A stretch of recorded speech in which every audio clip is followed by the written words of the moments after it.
Yay. All right.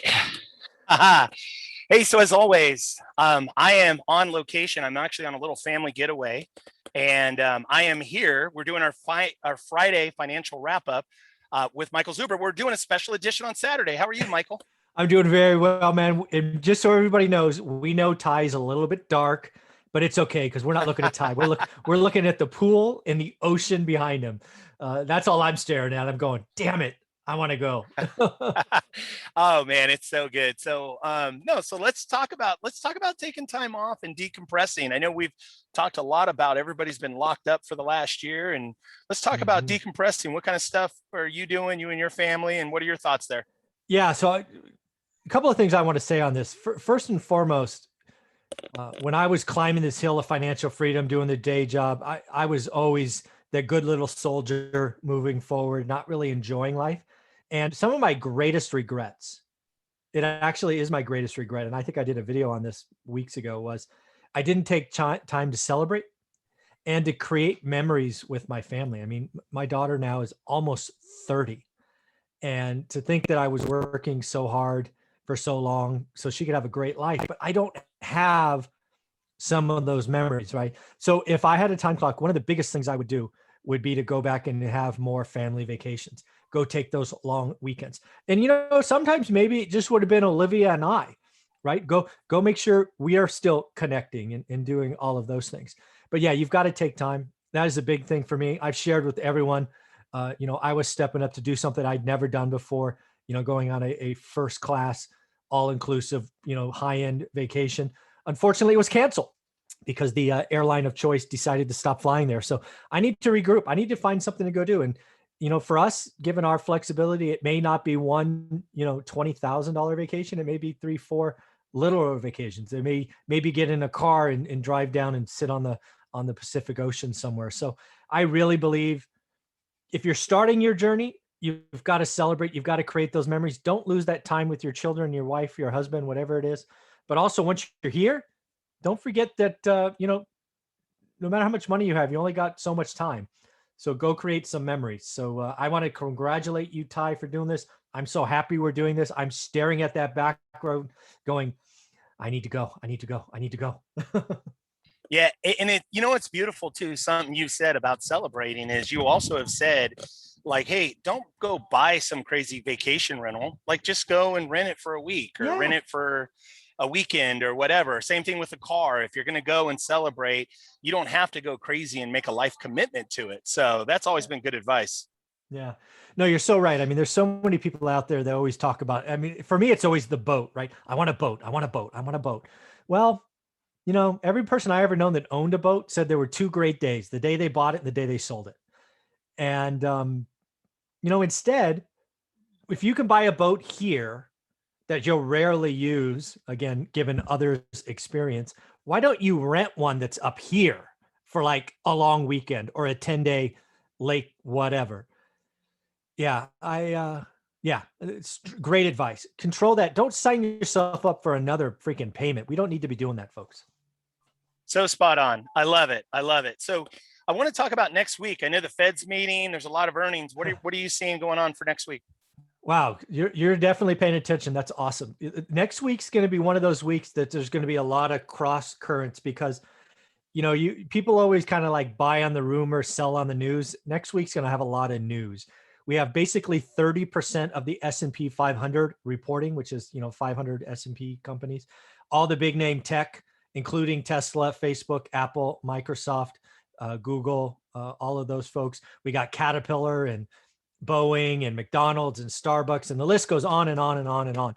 So I think we're going to have some numbers that are blowouts. We're going to have some numbers that are surprises. But here's the deal. Just like last week, only two things matter to me. I don't care what they did last quarter. It was a noisy quarter. We were still in this pandemic. Don't care. I want to know what they're doing in the future. Are they telling me about the future? Some lazy companies are still not talking about the future because the pandemic gave them permission not to talk about what's coming. That has to change. We have to start talking about the future. Investments in stock are supposed to be a discounted cash flow of future earnings. So they need to do that. And second, we need to hear about inflation. Kimberly Clark, Procter and Gamble, Whirlpool, Coca-Cola, all are telling us that inflation is real. Commodities up, freights up, I mean, inflation is out there. Inflation is not only in Home Depot and Lowe's, but now it's in the damn grocery store.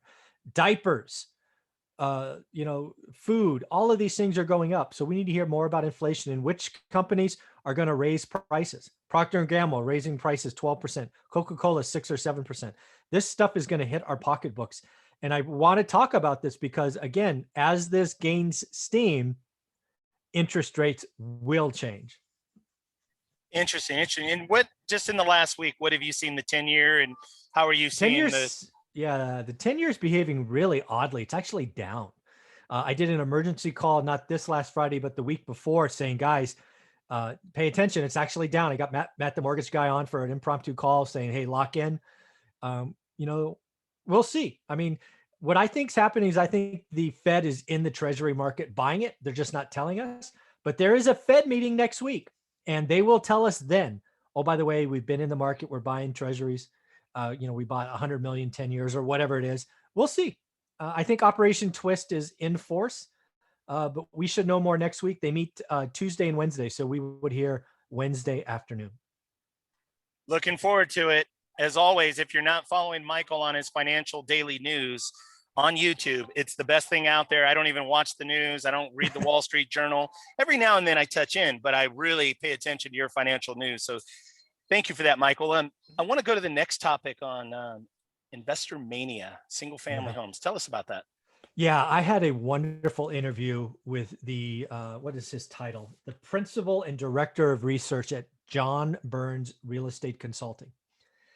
These folks look at single family homes more than anybody on the planet. Rick specifically probably looks at the single family housing market in the United States more than maybe everybody except 10 people. I mean, he is in it. And to get him on my channel is awesome. His second time. And we talked about his report, which I'll just flash here. He was nice enough to send it to me. I unfortunately don't send it around because this is a paid report. And it just talks about Investor Mania 2.0 and why this time is different. Let me give you a quick summary. Again, I have a 45-minute interview with him. Go back and watch it. But here's the deal. Investor Mania 2.0 is very different than the last time. Last time was built on hype, on bad loans, on real estate only goes up, bad decisions. Investor Mania 2.0, game's changing. First and foremost, the rich, the hedge funds, they found the single family housing market. The greatest thing we need to appreciate about the crash in 2010 is Wall Street proved they could buy a lot of houses, they can manage a lot of houses, and they can make a ton of money with single family homes. Wall Street's not dumb. Some is good, more is better. What they are doing now, instead of buying scattered, is they are going direct to builders and saying, you know what? I will buy every home you build in this tract. So they're pre-selling. They're getting somebody committed to buying. So it speeds up, lowers cost, premium pricing. It's a home run for builders. Wall Street is coming. Supply is going to come off the market for new home construction for owner occs. It is a new business model, but that means stuff to us. Price rises because all the other stock goes up given limited quantities. In addition to that, the lending structure, the difference between traditional financing, FHA, and hard money, there's all these non-QM, non-qualified mortgage providers, Wall Street, deep pockets lending. You now can go get relatively cheap loans, not from Wells Fargo, not from your Aunt Sally, but from a Wall Street hedge fund. It is a business model. And, so the single family market, I said it 6 months ago. I believe it more after talking about Investor Mania 2.0. Single family home is going to be the best asset over the next 5 to 10 years. I love it. Especially if you get 30-year fixed rate debt, right, Ty? You get a 3 or a 4% 30-year fixed rate in an inflationary environment. Hello, give me some. I love it. I love it. So, it's interesting too, because I read about Invitation Homes and they had big spike in their earnings. It was interesting. There was a company that I used to help with acquisitions called Waypoint. They were Yeah. absorbed by Colony Homes, which ultimately became Invitation Homes. And they, in the article, they just talk about how they have their foot on the gas for single family. So it is the best asset class. So I love it. And you were one of the first to call it for a long time. So I love it. Let's talk about seller finance. I know, like, I picked up a deal in Vallejo, California, seller finance, kind of an old burned out landlord. I think it's Nice. the greatest thing going, but why don't you just talk a little bit about seller finance? Yeah, I would love to hear about the deal, the details. I love details. So first off, congratulations. I've always thought seller financing is great. I've done a dozen, maybe 15 seller financing deals, probably picked up 70 units with seller financing. I think it's about to go on, I don't know, hyperdrive or become hyper valuable, because something has become very clear in this current administration under Biden is some of the goodies that real estate has counted on are going away. For example, I just did a video with Bob Langworthy, the CPA that focuses on real estate. It's going in my real estate investment course tomorrow that you have access to, Ty, is um, capital gains tax going up. Stepped up basis could go away. 1031 exchange could go away. And if all these goodies go away, it makes seller financing more valuable. In the example, we talked about a homeowner or an investor who owned a 200K duplex and a $2 million apartment building. And we just did the math. And basically, seller financing can save taxes. It could give them more money. It can maintain income. It is truly the best way for an owner who's depreciated their property to zero to pay the least taxes, get the most money, and maintain income. You have to understand how to position it, because unless you have the conversation and make them comfortable, they may feel like you're taking advantage of them. But trust me, sellers don't want to pay more taxes than they have to. Sellers like more money than less money. And sellers really want to have the security of holding the note and all of these things. So I think with the government targeting real estate and taking away the goodies, it's going to make seller financing go on steroids. I hope to pick up hundreds of units with seller financing in the next several years.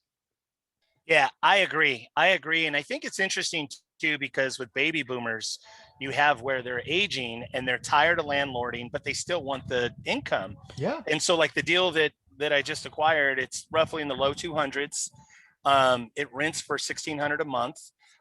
All be all in PITI at right around $1,100 a month. Oh, yeah. But the beauty for him is he lives out of state. He used to live local. He moved to Nevada. He moved to Las Vegas. And for him, it was just like, hey, I'm sick and tired of the management and dealing with the headaches. It's not even really, it's not like a trashy property or anything like that. It's just that he's tired. And so what a great opportunity for him to do a tax deferred where he's getting an installment and he just pays as he gets the income. So a beautiful strategy. Nice job. I love that deal. I love it. Michael, so thank you so much as always. I love it. Thank you for doing this on Saturday. And again, for those of you that don't know, if you don't know, if you somehow, I think most people have been watching the show, follow Michael on YouTube, follow him on Facebook, follow him on Instagram. He puts out amazing free content, over 3,500 videos on YouTube. Yep. Is that right? Yep. Over 3,500 videos. And you can see over his shoulder the book at One Rental at a Time. So if you've not done yourself the service to read that book, if you are in the game, it is a must read. It's like Rich Dad, Poor Dad, and then One Rental at a Time. So as always, Michael, thank you so much for all that you do. Thank you for your time today. You got it, buddy. Take care.